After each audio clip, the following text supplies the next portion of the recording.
Selamat malam pemirsa Duta TV, kembali di acara kita, yaitu dalam tema Banua Memilih. Dan saat ini layar dan sorotan kamera Duta Televisi menyorot ke Pilwakot, kita katakan Pilwakot di Kota Banjarmasin. Malam ini kami menghadirkan pasangan calon yang beberapa waktu lalu memang sudah cabut nomor sehingga sekarang sudah publish penomorannya, yaitu nomor 1. Ada pasangan Pak Arifin dan Akbari AA. Nama lengkap Anda bisa nanti lihat di poster-posternya, tetapi hari ini karena kita ingin bincang santai, kita akan menyapa dengan sapaan nama yang memang mungkin sudah melekat pada kita. Saya tidak sendiri karena hadir bersama saya juga ada Kiki Ariansa. Selamat malam Mas Ki. Selamat malam Bu Diana, rekan partner kerja kita nih. Malam ini kita mau ngobrol-ngobrol santai, menghadirkan. Jadi tadi seperti kita sampaikan bahwa kamera kita sorotkan ke pemilihan wali kota dan wakil wali kota dan pasangan AA. AA ada kata di belakangnya AA baik. Pasti baik ya. Pasti baik ya. Ejanya baik, pasti baik. Harusnya baik ya. Kita tapi ingin penjelasan. Kita sapa dulu tapi Pak Arifin gimana? Apa kabar Pak? Ya, selamat malam Pak Ibu Diana. Ini kayaknya suara agak parok keliling terus ya Pak. Iya Bu, kemarin kan tanggal berapa setelah pencabutan tanggal 25 mulai kampanye Pak ya? Iya, kampanye. Ya, kita tahu. Full terus nggak ada berhentinya Bu. Ya. Jadi udah ya biasa lah. Tadi sempat kita tanya sebelumnya, kalau sehari ada 24 jam. Nah masa kampanye ini kira-kira dari 24 jam ada berapa belas jam aktivitas nih Pak? Kira-kira berapa jam Pak? Ya kira-kira kan dari kita habis subuh kan ada pengajian-pengajian di beberapa masjid. Nah itu lanjut nanti beberapa kegiatan sampai tengah malam pulang untuk maulidan malam lagi kan. 20 jam ada? Ya, kurang lebih? Nggak sampai sih. Oh, nggak sampai. Karena memang bulannya ya, sedang bulannya maulid otomatis juga, warga. Jadi ada 2-3 kadang-kadang maulid kan. Iya. Gitu juga ibu berbagi kadang-kadang sama ibu-ibunya. Nah, Ibu Aura juga bagi-bagi. Baik, Kita artinya semua. menyapa semuanya ya. Iya. Baik. Ya artinya dari kurang lebih ya antara 15 jam dalam masa kampanye ini tentunya energi atau effort juga tinggi juga ya. Pak Arifin dan Akbari. Kalau kita lihat Akbari memang milenial, Gen Z, tentunya lebih fight ya. Tapi jangan salah gimana? juga, jangan salah juga. Yang berpengalaman tuh gasnya kenceng juga. Kita ingin tahu yang pengalaman itu seperti apa. Iya, dan juga yang muda ini punya energi bagaimana. Dan ini menurut kita ini pasangan yang cukup unik gitu kan ya. Pak Arifin dengan pengalamannya dan boleh dikata kita bagian dari incumbent yang turun kembali dan kita panggilnya apa ya, abang, mas, pak gitu Pak, apa aja ya. Ini boleh dikata pemain baru nih, pemain baru, kita melihatnya pemain baru, tapi mungkin bisa menjelaskan, mungkin nggak baru-baru banget kan. Nah ini dari Pak Arifin dulu, ketika akhirnya memilih pasangan ini kan kalau orang ngelihatnya, wah generasinya beda jauh nih gitu lah. Ini seperti apa Pak? Komposisi ini yang dipilih? Iya, kriteria kita kan yang penting punya komitmen dulu. Karena ini kita memegang sistem pemerintahan. Pemerintah ini kan nanti akan melayani publik ya. Jadi keseluruhan dengan berbagai strata dan kita punya luasan wilayah dan berbagai macam karakter budaya pun dan agama juga dan juga wawasan yang berbeda-beda. Tentu ini kan kita sebagai penyangga ibu kota juga penyangga sebagai penyangga kota perdagangan jasa, tentu banyaklah yang dilayani orang datang yang ke Kota Banjarmasin sebagai kota pendidikan, kota rujukan rumah sakit, ya kan, kota perdagangan jasa dan pelabuhan. Nah inilah yang harus kita kelola. Nah tentu kita harus ada punya potensi yang mempunyai wawasan-wawasan. Nah jadi kan kita memilih pasangan kan artinya agar kita nantinya beriring sejalan selaras gitu. Dan artinya kita saling-saling berbagi tugas, bagi kewenangan. Yang tugas yang wewenang itu dan itu memahami gitu. Jadi yang penting masyarakat memandang kita kalau kita dalam keadaan nyaman dan bagus, tentu kita masyarakat pun juga akan merasa nyaman dasar pelayanan kita. Itu dasar kita. Sehingga karakter itu udah kita ambil anak muda aja dulu. Biar lebih, kalau anak muda kita lihat dulu idenya. Jadi kita lihat pandang emosionalnya gimana, kan? Kelihatan emosional itu gampang Bu dilihat nanti. Kalau dengan tanya orang sebelah tetangga, tuh si Akbar itu pernah nggak marah sama si Haura misalnya? Iya kan? Ternyata indikatornya tuh sangat domestik, tapi itu menentukan ya. Iya kan? Kalau misalnya saya bilang, wah suka marah, ngapain kita berarti sama yang di rumah dimarahin, apalagi di masyarakat kan? Iya kan, sama jadi anak emosi gimana? itu penting ya penting, Pak bagi Bu, Bapak. kasih sayang gitu. Sama tetangga, tahu nggak dia sama tetangga? Kalau sama tetangganya nggak tahu, apalagi dengan kita memimpin kan. Jadi kriteria ya psikologi bukan itu kriteria dalam artian kita bagaimana kita supaya kriteria mereka itu ini. Nah, kemudian kalau ibadahnya gimana? Ada aja nggak pernah lihat di masjid atau di musola? Nah, kalau ada ya artinya mereka sudah memahami itu walaupun muda, tapi dia sudah menjalani apa yang menjadi yang diimaninya. Jadi sepenting itu ternyata karakternya ya, sudah dipotret ya sama Pak dulu, Arifin. Bu. Berarti Akbari salah satu menjadi kriteria akhirnya. Ayo kita bersama-sama memiliki satu tujuan untuk Banjarmasin. Kalau Akbari sendiri seperti apa saat itu? Dipinang karena karakter loh, berat ini loh. Jadi menarik ya. Jadi kalau tidak banyak yang tahu karena ini proses politik. Sebenarnya kalau bisa dilihat, wah apakah Pak Arifin yang mencari sosok wakil? Nah itu terbalik. Saya yang melamar Bapak. Saya datang ke rumah, saya datang hadir tuh dengan suasana hangat, santai gitu. Langsung saya tahu dong, Bapak jadi wali kota. Terus Bapak bingung, kamu ini siapa kayak gitu. Jadi ada hal-hal itu karena memang dari frekuensi kami jauh berbeda Pak. Dari generasi itu sulit ketemu. Bapak saya di masjid, saya di kafe, kayak gitu kan hal-hal yang memang sulit ketemu. Jadi masyarakat lihat, wah Pak Arifin ini banyak perhitungan memilih ya, tapi saya yang datang. Saya datang, ayo Pak kita samakan pemikiran dan ternyata nyambung. Dari pesan-pesan kiri kanan juga kan saya ditanya, dari keluarga aja dulu ditanya, kamu ngapain mau berkontestasi di pilkada? Saya bilang, saya mau bakti, saya mau wakaf diri, saya nggak cuma mau cari menang. Apalagi cari duit kan itu bukan hal yang ya mending dagang kayak gitu kan, itu hal-hal yang di luar dari kebiasaan saya. Pedagang bicaranya begini ya. Bisnis ya. Iya makanya terus pebisnis, saya bilang saya mau bakti, saya bilang. Dia bilang ya sudah diarahkan. Mungkin kita lihat dulu siapa sosok-sosok yang kita pilih. Terus makanya saya todong langsung, Pak, Bapak jadi wali kota ya. Saya siap dampingi. Baik, ketika pada akhirnya memilih dan akhirnya menentukan pilihan pasangan ini menjadi penting karena tadi kalau Pak Arifin tuh melihatnya adalah karakter. Wakil saya tuh harus punya karakter yang paling utama. Hal-hal lainnya masih bisa dibicarakan berikutnya, begitu kan. Bu. Nah, kalau Akbari sendiri melihat Pak Arifin itu sampai akhirnya datang dan meminang tadi dikatakan, itu kenapa? Saya lihat visi, Pak. Jadi memang dari hal-hal yang dilihat, makanya saya tanya keluarga. Ditanya sama keluarga, ini kamu mau tujuannya apa? Saya bilang, kita tidak cuma cari menang, kita pendek untuk proses pemilihan ini. Kontestasi sangat pendek. Sekarang ini sekitar 50 harian lah. Itu sangat singkat, tapi yang kita mau buktikan itu di kerja.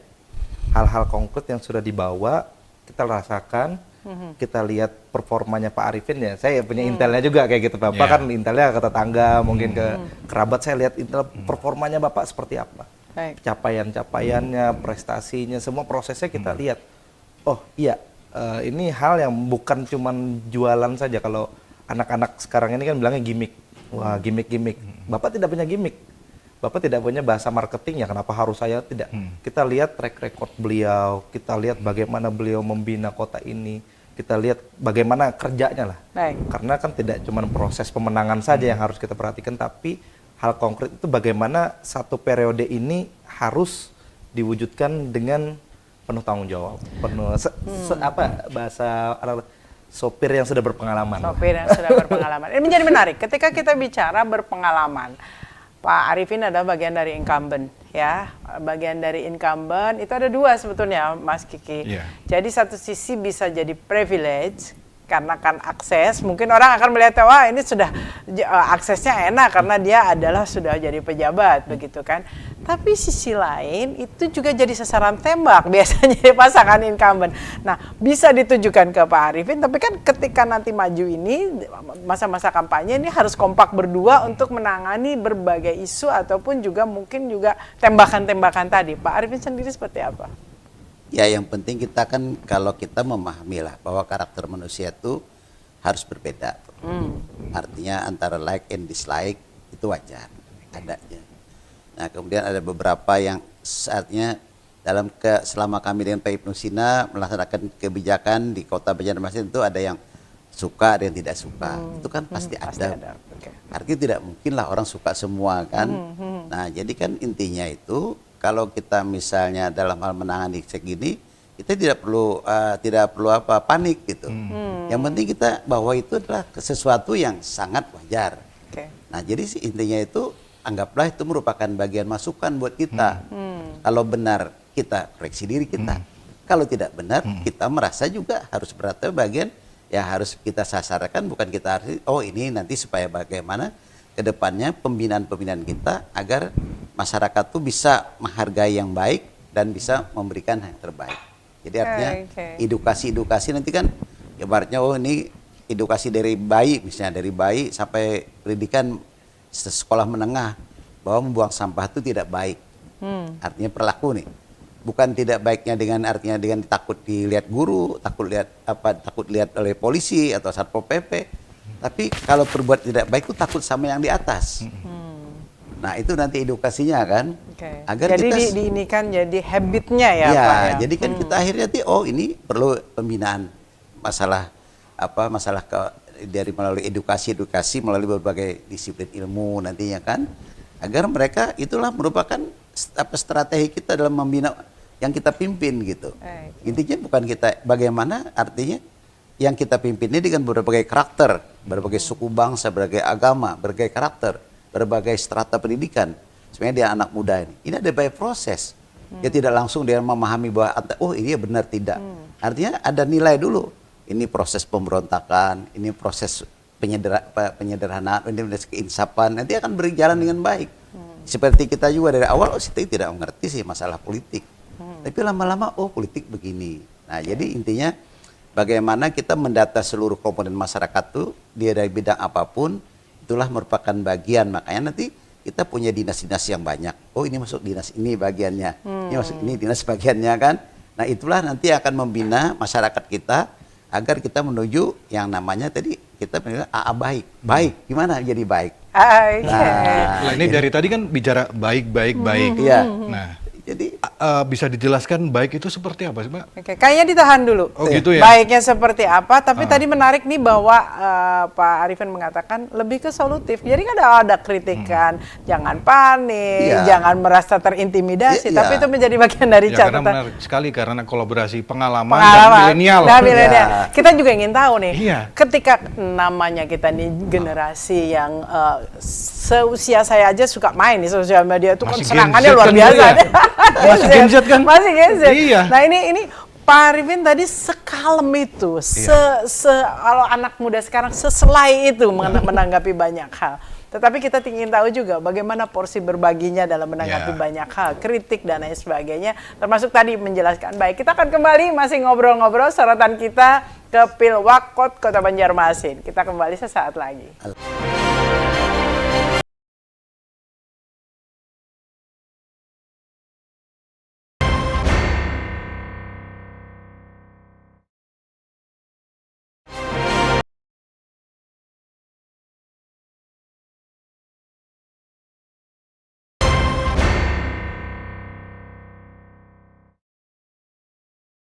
Terima kasih Anda masih bersama dengan kami di Banua Memilih.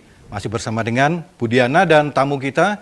Dua orang ini, Paslon Wali Kota dan Wakil Wali Kota, ada Pak Arifin dan Bung Akbari. Di awal tadi sebelum kita ke jeda sempat kita bicara soal baik, baik. Tadi Pak Arifin juga sering mengutarakan baik di dalam bidang ini. Nah, kita ingin mengetahui lebih detail Pak Arifin dan juga Bung Akbari tadi. Baik ini nanti implementasinya seperti apa? Karena kita tahu bahwasanya sebelumnya ya di Pak Petahana ini memiliki jargon Mbak Iman. Mbak Iman. Nah, apakah ada kaitannya atau seperti apa itu, Pak? Ya, kita sering lihat juga di kampanye-kampanyenya itu kan ada berkelanjutan. Nah, ini seperti apa? Ditambahin berkelanjutan nih ya, Pak. Sustainable nah, ini nih mungkin bisa Oke, silakan Ya. Pak. Siapa dulu yang Ya, akan menjelaskan? jadi artinya baik itu kan kemarin kita mengambil inspirasi dari Arifin Akbari, Mbak Iman berkelanjutan. Baik. jadi itu Berkelanjutan. singkatan. Ya, singkatan Pak. Oke, Baik itu kan Mbak Iman berkelanjutan. Nah, jadi intinya kita artinya apa yang sudah dilakukan oleh para pemimpin-pemimpin terdahulu dari awal ada wali kota sampai ke Musina Arifin. Nah, itu akan kita evaluasi apa sih yang menjadi jargon-jargon mereka yang selama ini misalnya apakah itu perlu kita pertahankan harus kita sempurnakan dengan lebih baik lagi, ada permasalahan, itu kan kita evaluasi semua.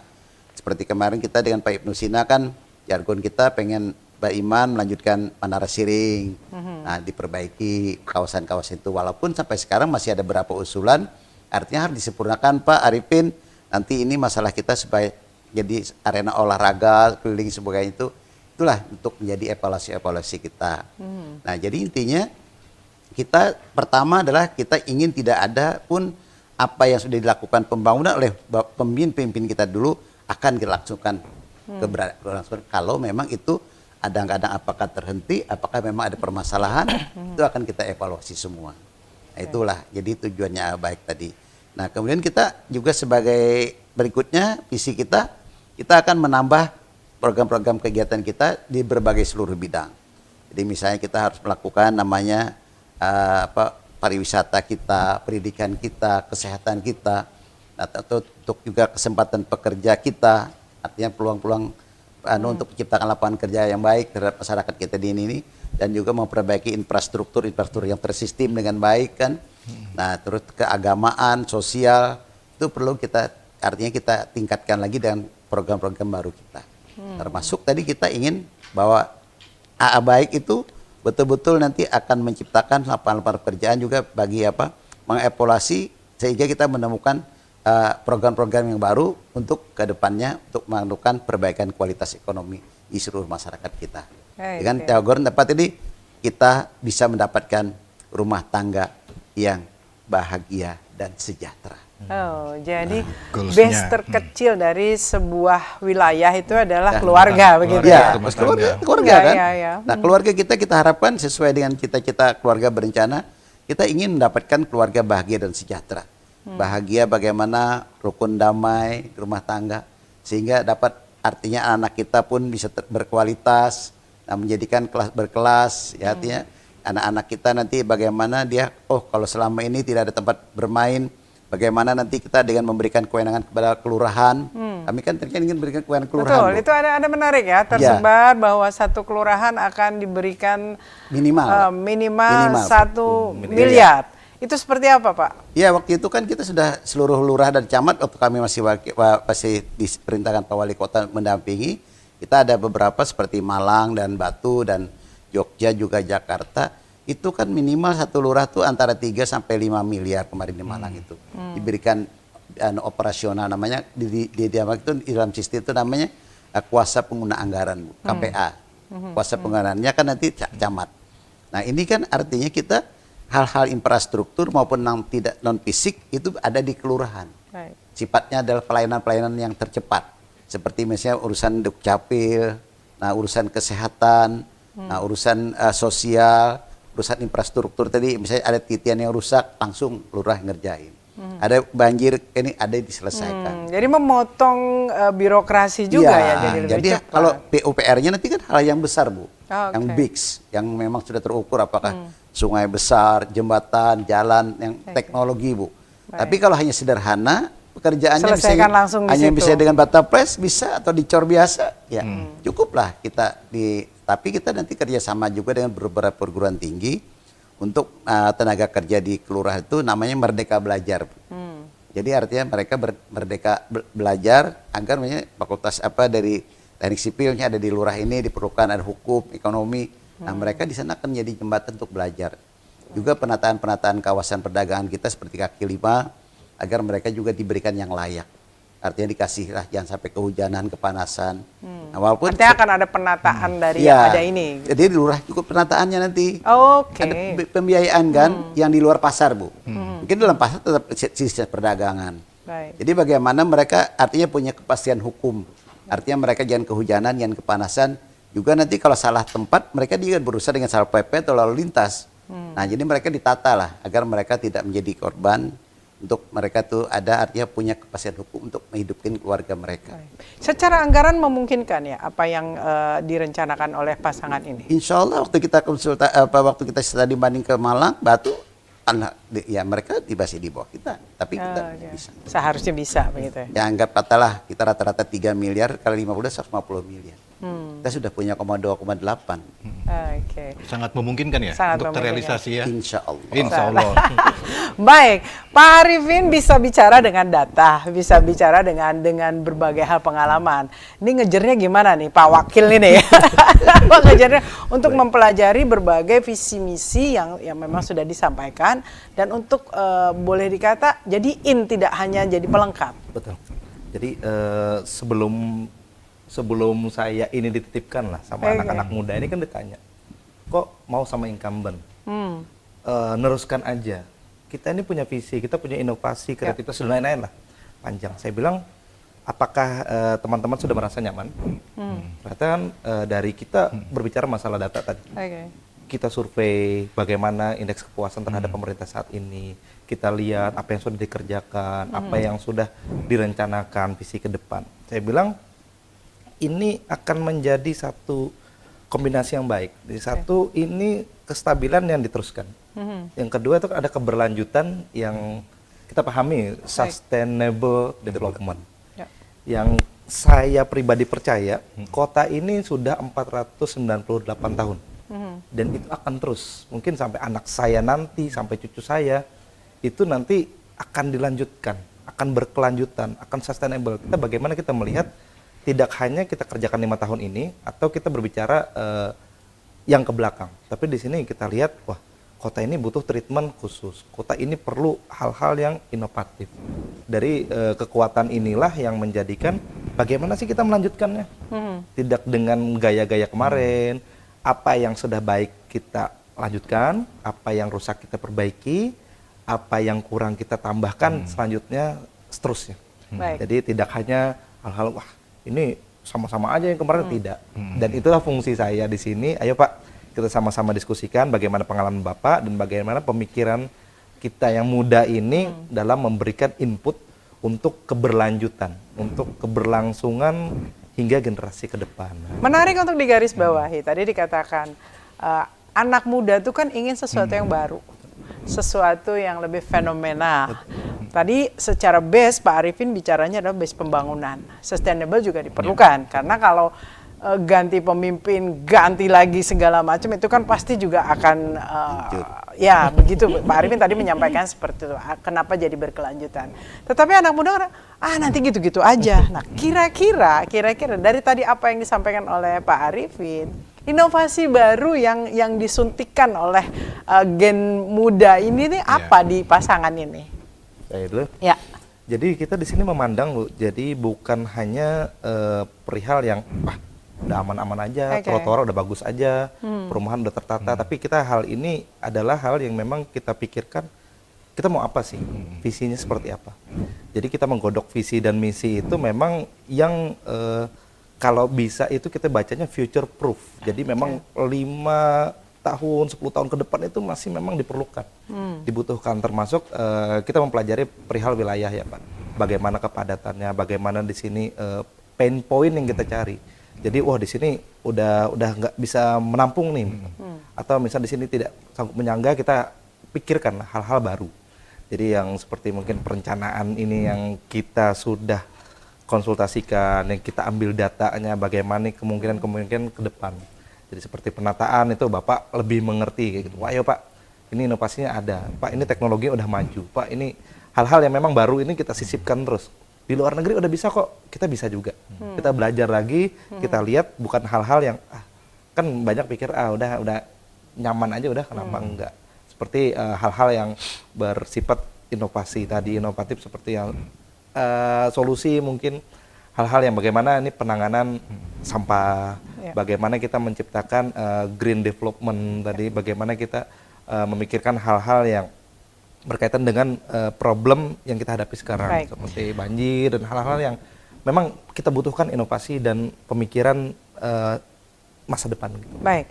Agak menarik karena memang pemilih kita ini mayoritas mungkin tahun ini didominasi oleh pemilih muda ya, atau pemula ya. Ya, dan kekritisannya itu akan luar biasa. Tadi Akbari sudah menceritakan bahwa bagaimana mencoba untuk mensuntikan inovasi baru di dalam sustainable-nya yang dirancang di visi misi ini. Tapi kadang-kadang generasi muda itu akan pertanyaan, akan kritis. Apa realnya mau seperti apa?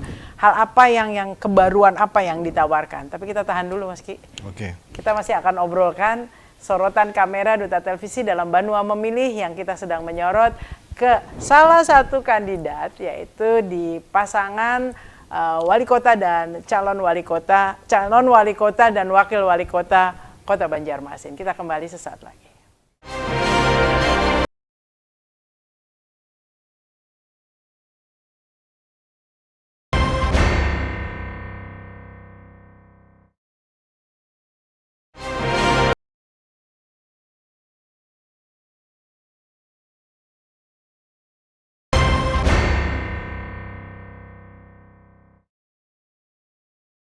Baik, kita masih di Banua Memilih. Mas Ki, tadi kita sudah dengar banyak ya. Apa yang menggelitik dari apa yang disampaikan oleh pasangan ini? Ya, kalau dari kita melihatnya bahwasanya pasangan ini dari pengalaman ada di Pak Arifin, ya kan? Kalau dari muda, energik, ada di Akbari. Tentunya tadi juga sudah disampaikan inovasi-inovasi yang dilakukan dan akan dilakukan. Tentunya kita juga nanti akan melihat, tadi sudah disampaikan kalau nyusun visi misi atau perencanaan ada future plan 5-10 tahun. Mungkin kita boleh bicara 10 tahun, tapi kita nanti ingin melihat 5 tahun ke depan wajah Kota Seribu Sungai ini seperti apa. Tadi sempat disampaikan ada beberapa plan-plan, ada wacana New Banjarmasin, Banjarmasin baru. Tadi Budiannya juga sudah nyampein juga terkait potensi generasi muda, menyampaikan saran, masukan, kritik, kecenderungannya lebih ke langsung to the point ya. Justru kadang antara generasi kita dengan Gen Z memandangnya berbeda. Kalau kita masih dengan hati, kadang kalau kita kritik, kadang ada perasaan, wah kok kritik sih? Tapi kalau Gen Z langsung kan, kita inginnya seperti ini. Nah, sebelum kita membahas terkait Banjarmasin baru, dari peran Akbari sendiri, Bung Akbari seperti apa ini? Mengayomi anak-anak muda dengan segala inovasi, ide-ide brilian yang kadang kelajuan atau kecepatan seperti apa nih? Kalau bahasanya Pak Arifin, ya boleh beride, tapi tetap base-nya kan adalah, makanya tadi ketika yang 1 miliar, bahkan Pak Arifin berhitung sampai 3 miliar per kelurahan, pertanyaannya kan kembali, anggaran memungkinkan nggak ya? Nah, itu jangan-jangan lagi, kan? semua ide itu dikembalikan bagaimana pada akhirnya untuk eksekusi. Pemerintah kota bekerja tentunya bukan sendiri, ada legislatif juga di situ, tentunya harus berkoordinasi, ada alur-alurnya. Ini gimana? Jadi memang perihal anak muda, Gen Z dan lain-lain itu kita anggapnya, kita lihat sebagai satu persepsi yang luar biasa unik sekarang. Pola hidup itu berubah. Jadi kalau mungkin dulu orang pola hidup, kalau misal mau makan keluar, makannya ke warung. Sekarang orang mau makan aja pencet handphone. Nggak apa-apa hal-hal seperti itu. Jadi sudah ada shifting perihal pola dan perilaku hidup. Nah, jadi hal-hal yang baru tadi kita coba pahami dari sisi yang persepsinya anak muda ini apa sih, kebiasaan, polanya bagaimana sih, dan sampai apa inginnya. Nah, jadi di sini saya menyuntikkan terus nih ke Pak Arifin, Pak, ini memungkinkan seperti dibilang Budiano, ini memungkinkan nggak anggaran? Saya memungkinkan nggak caranya seperti ini? Memungkinkan nggak konsep seperti ini? Jadi hal-hal itu yang memang tidak, ini bukan sebuah hal yang harus kita eksperimen terus-menerus, tapi kita pelajari, kita kaji, eksperimennya oke lah di belakang perhitungan, tapi eksekusinya bagaimana Pak? Apakah memungkinkan? Oh, dibilang Pak Arifin kita rubah sedikit, karena memang kita di sini tidak jualan hal-hal yang eksperimental, tidak ada hal-hal gimmick. Di sini hal-hal yang memang bisa diwujudkan. Di sini hal-hal yang memang sudah terbukti. Nah, itu Bapak lah jagonya. Di sini, wah, Bapak ini udah malang melintang lah dengan pengalaman ini, Bapak doktor ini. Wah, ini Pak, ayo Pak, ini titipkan pemikiran, ayo Pak kita eksekusi. Bagaimana caranya dengan pengalaman Bapak, dengan hal yang stabil lah, ditimbang-timbangkan. Kalau misal dibilang kalau anak muda ini kan mikirnya langsung, tapi kalau orang tua ini kan pakai hati, kita pikirkan bagaimana kita kaji tuh hal-hal seperti Nanti itu. dibilang lambat dong kalau begitu.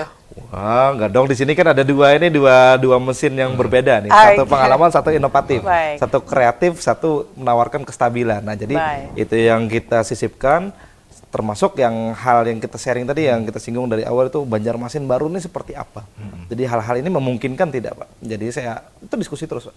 Kita tempel, ayo kita kerjakan sama-sama dengan energi yang baru. Jadi tidak ada tumbang tindih, kita tidak ada overlapping.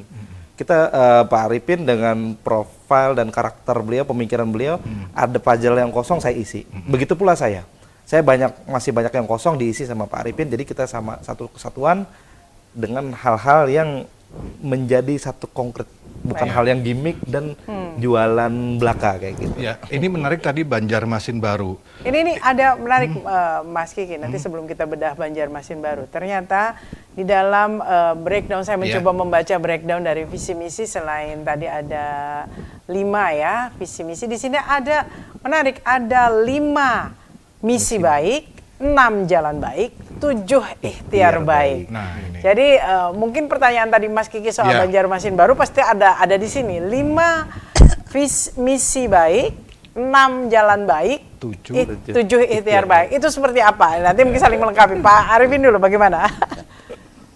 Iya, artinya kita dari ada ikhtiar baik tadi kan kita ada berbagai plan ya, ikhtiar baik itu plan ya. Plan kita kan. Okay. Istilahnya tuh ada perbaikan kualitas jalan yang secara struktur gitu kan. Nah, kemudian kita perbaikan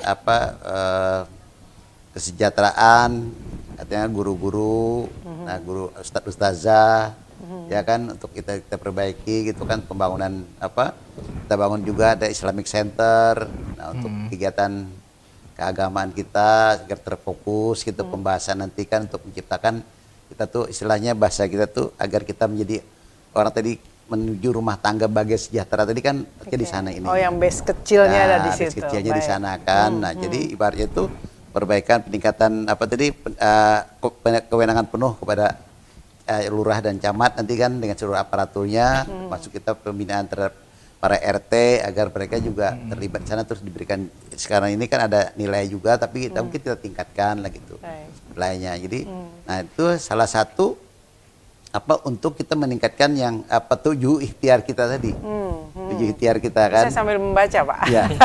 Ya. 7 ikhtiar. Nah, jadi 7 ikhtiar kita tuh harus kita lakukan sama-sama gitu.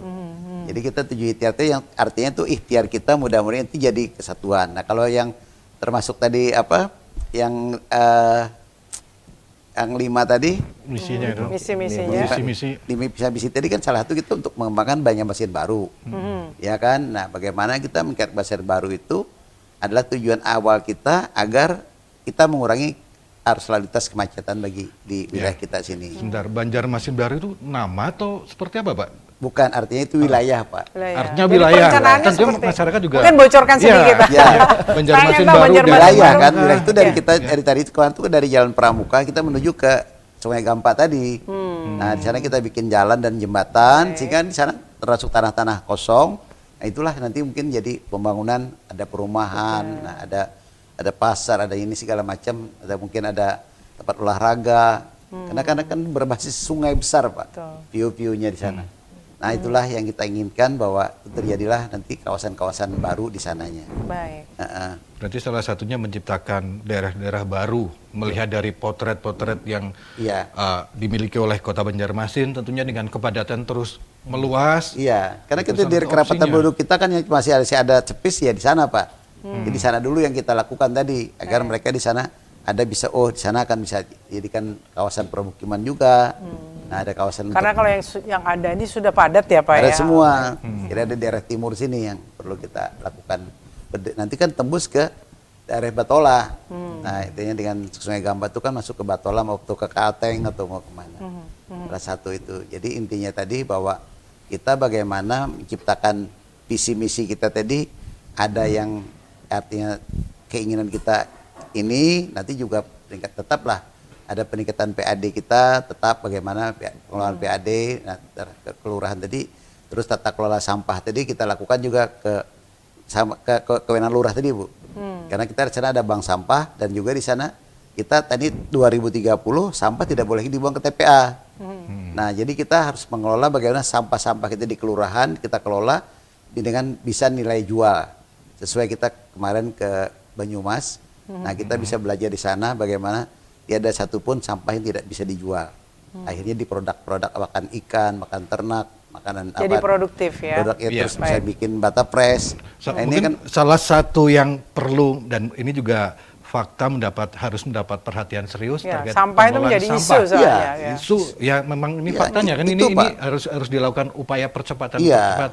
Apakah sudah dari pasangan Pak Arifin dan Bung Akbari sudah memotret ini sampah di Banjarmasin seperti apa sih untuk percepatannya sehingga 2030 tadi sesuai harapan dari Pak Arifin Banjarmasin bisa menciptakan 2030 itu sudah keputusan internasional, Bu. Ya. Betul. Jadi kita internasional bahwa sampah dan itu mengacu ke situ ya. Jadi kan kita dengan itu persiapan kita adalah kita memberikan kewenangan kepada kelurahan tadi, bagaimana masing kelurahan itu untuk mengelola sampah tadi bersama dengan dinas DLH sebagai unitnya, tapi itu sebagai pekerjaan yang infrastruktur yang besar. Tapi kalau untuk penyelesaian di bawah pembinaan masing-masing DLH nanti bagaimana itu menjadi hal-hal yang menjadi hasil, tapi juga bisa cepat bersih dan tidak ada, dan juga kita menyadarkan masyarakat juga dengan edukasi tadi.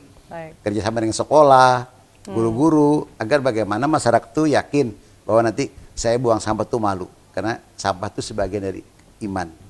Nah, kebersihan dari segi iman, jadi mereka nanti akan paham.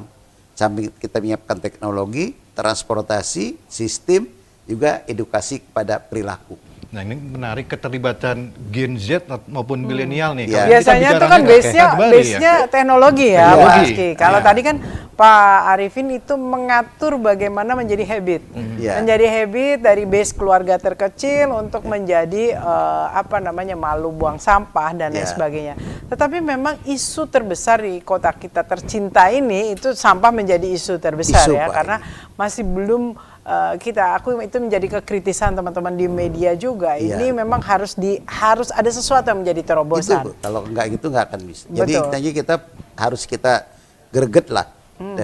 Harus greget betul-betul dari sumber sampahnya ini. Sumber sampahnya. Artinya dari rumah tangga, dari industri, dari warung-warung, dari kegiatan masyarakat, ya kan itu harus kita potret semua.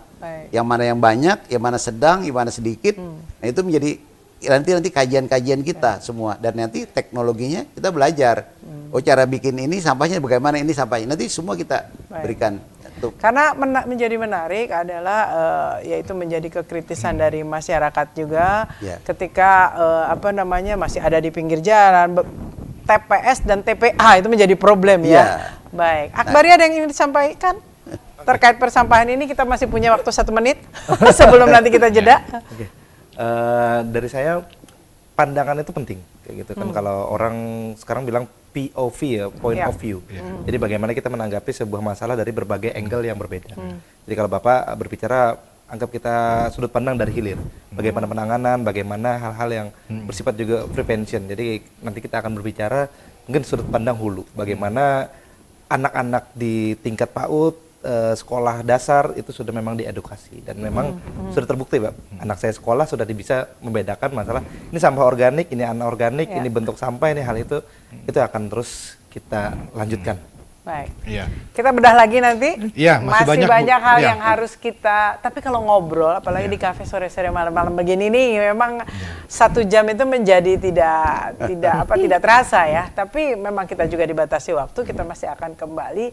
Mudah-mudahan nanti kita bisa lebih membedah lagi apa yang menjadi hal penting yang membuat masyarakat pada akhirnya kenapa harus menitipkan kepada pasangan ini. Kita kembali sesaat lagi.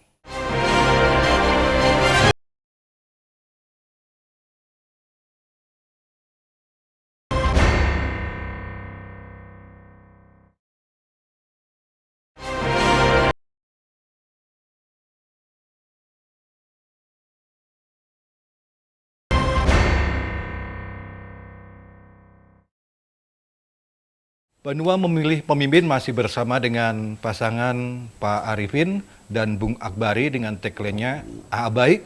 Tadi selama 3 segmen sudah kita mengupas apa programnya AA Baik itu seperti apa. Ada visi, misi, dan ikhtiar yang akan mereka berdua lakukan untuk masyarakat Banjarmasin tentunya. Dan di tanggal 27 November nanti kita akan mengikuti tentunya pemungutan suara. Dan harapan kita memang salah satu kunci suksesnya pemilu atau pemilihan kepala daerah yaitu partisipasi pemilih yang akan menentukan nanti, dan harapannya meningkat dibandingkan tahun lalu. Nah, di momen ini apa sih yang kami ingin tanyakan dan mungkin harapan dari masyarakat juga kepada Pak Arifin dan Bung Akbar ini, apa yang mendasari masyarakat ini, harapan dari masyarakat mau menitipkan atau akan memberikan amanahnya kepada pasangan Pak Arifin dan Akbar ini. Jadi memberikan keyakinan nih, kenapa sih kita kok harus milih ini gitu. Kan masih ada yang lain. Iya, gitu kan? karena masih ada lain, masih ada nomor berikutnya gitu. Nah, ini biasanya apalagi Gen Z itu pertanyaannya sesimpel itu. Kenapa saya harus menitipkan kepada pasangan ini gitu. Silakan Pak. Ya. Ya, intinya kita sebuah pemilihan kepala daerah ini kan kebetulan tahun ini kita serentak ya seluruh Indonesia. Ya, jadi intinya bahwa konsentrasi kita dengan berbagai persyaratan sudah diselesaikan oleh para pasangan kita Pak ke KPU, baik itu dari kami ini kan terima kasih juga kepada partai pengusung kami di Partai Golkar, juga ada beberapa partai lainnya, Partai PAN, Partai Demokrat, PDIP dan PKN. Inilah merupakan bagian proses kami bisa lolos Pak ke kontestasi pilkada ini. Nah, inilah persyaratan awal dari sistem kami didorong, sehingga ini kan kita harus bersama-sama berkolaborasi agar apa yang menjadi sebuah cita-cita kami dengan segala program visi misi kami tadi yang sudah kami utarakan tadi, inilah merupakan bagian yang nantinya akan apakah itu dapat diterima oleh publik. Artinya balik ke publik, apakah itu bisa untuk dijadikan dasar kita memilih beliau, baik itu segi figur, nah, dari segi dukungan masyarakat, dan juga daripada seluruh program-program yang kami sajikan tadi. Inilah salah satu yang nanti akan membawa kita Banjarmasin itu lebih baik lagi ke depannya melalui untuk baik berkelanjutan tadi, agar betul-betul kita sustainable development dari pejabat-pejabat pemerintah kita terdahulu, wali kota dan wakil wali kota yang terdahulu dapat kita lanjutkan kebersamaan. Nah, intinya nanti bagaimana dari hasil itu kita menyederhanakan layanan publik kepada masyarakat dengan kami berikan kewenangan penuh tadi kepada lurah dan camat membackupnya, dan juga RT RW, agar apa yang dihajatkan masyarakat bisa terpotret langsung. Jadi di sana kita langsung hal-hal yang sederhana yang bisa disederhanakan oleh mereka itu langsung bisa dikerjakan, dieksekusi. Nah, jadi inilah yang merupakan apakah itu kesehatan, apakah itu sosial, kemiskinan, ya kan, pendidikan. Nah, jadi inilah yang akan kita lakukan untuk kepada masyarakat agar artinya mereka menentukan satu pilihan. Pastilah pilihan yang lain pun juga akan menawarkan program-program juga yang bagus. Jadi kita ada 3 kontestan di Banjarmasin ini. Insya Allah semuanya juga akan pasti baik lah. Yang penting kita damai bersatu agar pilkada di Kota Banjarmasin aman dan damai dan menghasilkan pemimpin yang diharapkan. Luar biasa. Akbari, bagaimana? Ini kalau Akbari kan pasti akan lebih ke Gen Z nih. Gen Z itu omongannya lebih detail, lebih clear. Nah, ini gimana mengkomunikasikannya? Ini menjadi sebuah keuntungan mungkin karena Pak Arifin sudah membuktikan di periode sebelumnya. Jadi dibandingkan dengan hal-hal yang kita bersifat janji untuk kontestasi ini meraih simpati ya, meraih perhatian. Tapi ada hal-hal yang memang sudah bisa dibuktikan. Yang berikutnya yang kita harus akomodir ini kan harus akan sesuatu hal yang baru, akan sebuah perubahan besar, akan hal-hal yang ditawarkan apa sih. Jadi di sini kembali saya bilang tadi, sesuatu hal yang inovatif apakah bisa kita akomodir dengan kajian-kajian, dengan hal-hal yang pasti, dengan hal-hal yang memang dibutuhkan. Jadi apapun kami sekarang berjalan bukan bersifat asumtif. Jadi kita punya sudut pandang yang sangat banyak. Saya pemikiran saya dengan Pak Arifin itu memiliki sudut pandang yang berbeda. Jangan cuman maunya, oh mau saya kayak gini, mau Pak Arifin kayak gini, mau si Bu Diana begini, Pak Kiki kayak gini. Jadi hal-hal yang tidak hanya berasumsi, tapi kita melihat datanya bagaimana, apa yang benar-benar kita butuhkan, hal-hal konkret apa yang bisa kita laksanakan. Bukan hanya jualan selera nih ya. Bukan cuma ini sukanya nasi goreng, ini sukanya mie goreng, terus kita paksakan jadi satu, tidak bisa. Jadi memang kita lihat bagaimana, bukan hal yang kira-kira. Bukan hal yang kayaknya mereka sukain, tidak. Jadi semuanya kita pelajari, kita kaji apakah ini benar-benar konkret, bukan cuma hal yang mohon maaf ini pilkada proses sangat cepat dan sangat singkat. Jadi tidak ada waktu kita untuk berjualan kepura-puraan, gimmick tadi kan, jangan sampai kita jualan gimmick, ternyata 5 tahun ke depan kita nggak bisa buktikan, kita tidak bisa realisasikan, dan itu tercatat dalam sejarah, tercatat dalam tuangan visi dan misi yang memang itu semua dalam proses yang tidak asumtif, yang tidak sesuai dengan selera saya saja, tidak sesuai dengan selera Pak Arifin, tapi kita bagaimana kita akomodir hal yang konkret tadi menjadi suatu hal yang memang nyata bisa kita realisasikan. Ini kalau saya melihat berarti 5, 6, 7 tadi, 5 misi baik, 6 jalan baik, 7 ikhtiar baik itu kalau tadi menanggapi apa yang disampaikan oleh Akbari itu adalah real bisa dijalankan ya Pak? Insya Allah. Oke, ini menjadi tadi tidak hanya ingin memberikan janji katanya, ini ada proses pembuktian tetapi juga dengan kajian terkait pembangunan. Jadi clear ya. Jadi nanti kalau misalkan ternyata masyarakat menitipkan suaranya kepada pasangan ini, boleh untuk menagih ya. Pasti. Boleh. Mungkin ini Bu, di momen ini kan, kita juga ingin mendengarkan dari Pak Arifin dan Bung Akbari tadi sudah sampaikan ada 5, 6, 7 yang akan dilakukan tadi. Saya sampai baca ini.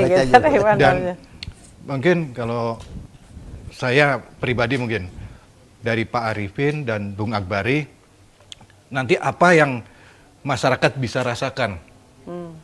Kalau kita ngomongin Gen Z atau milenial yang langsung bisa dirasakan seandainya Pak Arifin dan Bung Akbari langsung terpilih.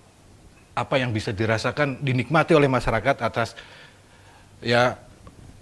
nanti misalkan pada saat 27 November nanti Pak Arifin dan Bung Akbari nanti diputuskan jadi pemenangnya. Apa yang langsung bisa dirasakan oleh masyarakat dalam waktu yang sesingkat-singkatnya?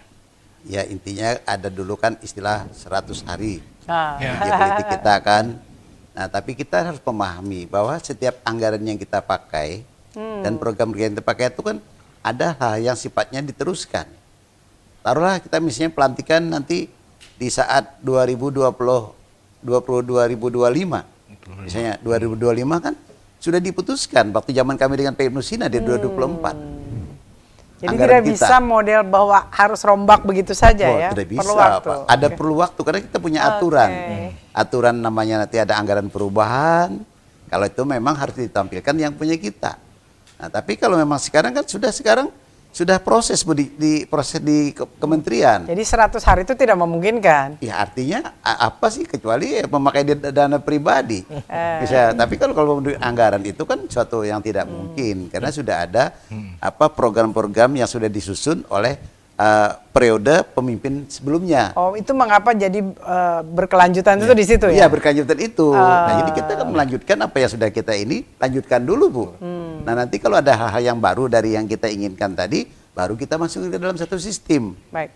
Ya kan? Dalam sistem apakah ada tadi anggaran perubahan, apakah anggaran 2026 berikutnya kita jalankan sesuai visi misi kita tadi, Pak. Ya, tapi yang ini kan dulu karena kan sudah ini, Pak. Bulan Desember ini kan sudah jalan nih. Ya kan, anggaran untuk 2025. Nah, jadi insya Allah artinya tentunya kita yang jelas kita bagaimana mengevaluasi apa yang sudah kita inginkan tadi, nah bersama-sama sehingga kita nanti setelah dengan diskusi dengan artinya dengan DPRD dan juga dari Mendagri tentu yang punya binaan kita agar kita segala visi misi kita itu tidak bertentangan dengan RPJP pusat dengan provinsi dan nanti berselaras dengan kabupaten kota. Nah, Pada akhirnya Mas Kiki ketika birokrasi itu tetap akan kembali ke situ base-nya ya Pak? Iya, jadi perlu itulah artinya kalau ini kami 100 hari akan ini, tapi kan kita tidak bisa karena anggaran sudah diketok, Bu. Nah, artinya nanti setelah itu mudah-mudahan artinya apa yang sudah jadi kita jalankan, tapi karena kita berkelanjutan tentu sudah kita mengadopsi apa yang sudah sekarang kita buat. Nah, itu dulu karena kita buat, lalu kita nanti tidak ada hal-hal yang menyimpang daripada itu. Karena itu akan dinilai, Bu. Apa yang kita majukan visi misi itu akan dinilai harus selaras dengan apa yang menjadi kebijakan pusat provinsi. Nah, kalau itu berbeda, nanti pasti itu akan ditolak. Baik, 1 menit terakhir. Pertanyaannya adalah, bagaimana Bapak-bapak berdua ini menanggapi atau kritik masukan dari masyarakat? Ke depan akan seperti apa agar suara masukan masyarakat itu lebih terdengar cepat dan lebih bisa tereksekusi cepat, Pak Arifin? Ya, makanya tadi kan kami dengan pengalaman yang ada, sehingga kan supaya sumbatan-sumbatan itu jangan sampai buntu, dan buntunya terlalu lama, long time gitu. Jadi intinya kami ingin memberikan kebijakan kepada lurah dan camat tadi dan RT RW, maka itu bisa diselesaikan secepatnya, apakah itu masalah dukcapil, apakah masalah perizinan, apakah masalah sosial, masalah pendidikan, masalah infrastruktur yang sifatnya berskala kecil, tidak skala teknologi besar, itu bisa langsung dilakukan dieksekusi oleh lurah. Dan nanti semua mereka pada jemput bola, Bu. Itu ada sistemnya, seperti kami orientasi kemarin di Banyuwangi juga dan di Malang, bahwa mereka semua orientasi ada, Bu. Ada namanya relawan-relawan. Nah, kita juga ada Babinmas dan Babin Kapitmas di sana. Nah, mereka sebagai payung hukum mereka untuk melakukan keamanan bagi masyarakat kita agar tercipta masyarakat aman dan damai, dan artinya bisa kita memberikan keinginan-keinginan, misalnya kita bikinkan tempat bermain anak-anak di sana, tempat belajar di sana. Jadi mereka semua artinya baik yang dari anak-anak, remaja, dewasa sudah punya tempat untuk bisa mereka mengisi kisi-kisi agar mereka bisa berbuat kebaikan di wilayah sekitar masing-masing. Baik, ini nanti akan jadi solusinya, tetapi ini tadi kritik masukan ini ada Gen Z yang menjadi pelengkapnya. Biasanya mainannya itu adalah hotline, sosial media. Bagaimana seorang Akbari itu nanti mencoba memposisikan ini? Selalu menjadi baik. Jadi orang baik, punya pandangan baik, punya sangka baik, dan hal-hal yang bahkan terhadap kritik itu sendiri. Betul, kebaikan. Jadi kita memang semua jadi absorb, jangan dilawan. Semua baik kita terima, kita olah, kita utamakan kebaikan. Jangan saling serang, jangan saling menjatuhkan, jangan mudah terpancing, jangan menyebar hoax dan hal-hal itu, tetap dengan kebaikan. Jadi gini, Bu, maksudnya kalau ada kritik kita harus bahagia. Iya dong. Kenapa? Kalau memang itu benar kita syukur. Kalau tidak benar, berarti kita harus bagaimana itu menjadi nanti ada solusi kita bahwa kita pembinaan kepada publik itu jangan sampai kita artinya mengkritik yang sifatnya menyerang. Nah, malah seharusnya sifatnya kita kritik membangun. Nah, jadi intinya kita bersyukur, Bu. Bersyukurnya kenapa? Oh, untung ada yang ngeritik. Kalau nggak ada yang ngeritik gimana kita? Jadi masukan ya. Nah, artinya masukan. Jadi kita selalu baik, Bu, semua. Jadi tidak hati kita selalu merasa bahagia. Dikritik orang merasa bahagia. Ibarat itu dimarahi orang kita harus bahagia. Loh, kalau nggak bahagia dimarahi orang kenapa? Berarti kita ada yang salah dong. Iya. Nah, artinya kalau dimarahin atau dikritik, artinya orang itu masih mencintai, Pak. Nah, masih memperhatikan. kalau dicuekin orang gimana? Kita yang lagi wah begini cuma rasa cuek nih. Nggak ada yang marah, nggak ada ini gimana nih? Nah, jadi kita malah kebingungan, Bu. Jadi intinya bagaimana kita mengelola manajemen kemarahan masyarakat, kritik masyarakat itu menjadi sebuah yang untuk membangun yang lebih baik ke depan. Bu, terakhir Bu ya. Mungkin ini Pak Arifin dan Pak Bung Akbar, satu pertanyaan. Silakan jawab secara singkat. Seberapa sayang Pak Arifin dengan Kota Banjarmasin? Oh, kalau kita kan maksimum. Dengan bahasa yang sangat singkat. Kalau kita kan langsung seberapa sayang, karena saya kan dari kecil, dari bayi sampai sekarang saya kan artinya orang tua di Banjarmasin. Jadi bagaimana kita cinta ke Banjarmasin sehingga kita keinginan bagaimana daripada kisi-kisi itu kita sampai ingin menjadi pemimpin. Nah, berkeinginan jadi pemimpin. Mudah-mudahan artinya Banjarmasin itu kita tata kelola dengan pengalaman-pengalaman kita atau masukan-masukan dari masyarakat. Kita bersama-sama, karena bagaimanapun juga saya nggak bisa bangun jembatan, saya nggak bisa bangun jalan. Kan yang bisa bangun jembatan tukang, yang bikin orang semen. Jadi artinya semua apa yang kita lakukan adalah sebuah kebersamaan. Bersama dengan seluruh masyarakat yang ada di sini, berbagai profesi, sehingga terciptalah hal-hal untuk memberikan kenyamanan yang bisa dirasakan oleh masyarakat. Jadi itulah keciptaan kita, bagaimana masyarakat kita ini adalah kita sudah bermukim dari bayi di sini, dan sekolah di sini semua, kita ingin Banjarmasin itu ke depannya kita cintai sebagai betul-betul Banjarmasin yang akan membahagiakan seluruh warganya di kota Banjarmasin. Akbari, jawab pertanyaan yang sama dari Mas Kiki. Apa, bagaimana? Ini panggilan yang baik. Iya. Saya lakukan dengan baik. Jadi tidak hanya perihal yang bahasanya kita pandang, wah ini sebuah hal yang berat, pilkada ini hal yang berat, semua dengan kebaikan. Saya datang dengan panggilan yang baik, saya lakukan dengan baik-baik. Semoga kita menghasilkan hal yang terbaik untuk kota Banjarmasin. Akhirnya ngikutin baiklah.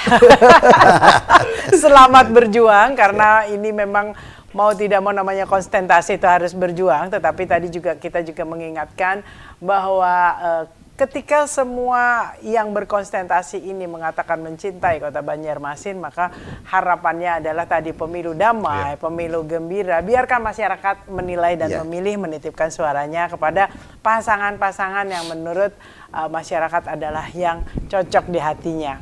Baik, terima kasih. AA baik. Terima kasih Pak Arifin dan Akbari.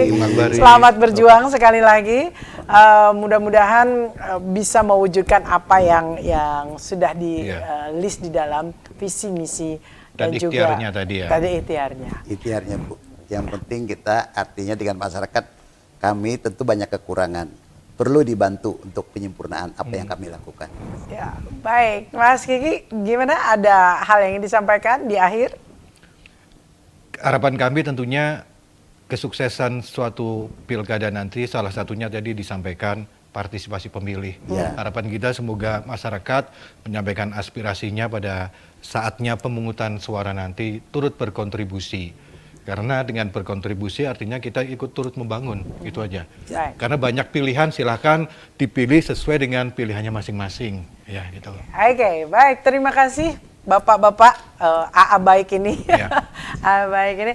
Dan pemirsa, kita nanti akan kembali menghadirkan tokoh-tokoh yang berkonsentrasi di dalam Banua Memilih. Tentunya sekali lagi pilihan dikembalikan kepada Anda, pelajari, kenali, dan pastikan mana yang memang menurut Anda paling tepat untuk dititipkan amanahnya. Saya Diana Rosianti, terima kasih untuk apresiasi dan juga kehadiran Bapak-bapak semua. Dan juga mudah-mudahan ini bermanfaat untuk lebih membuka masyarakat, untuk lebih mengenal para calon pemimpinnya. Sekali lagi, mudah-mudahan ini bermanfaat. Saya Diana Rosianti, selamat.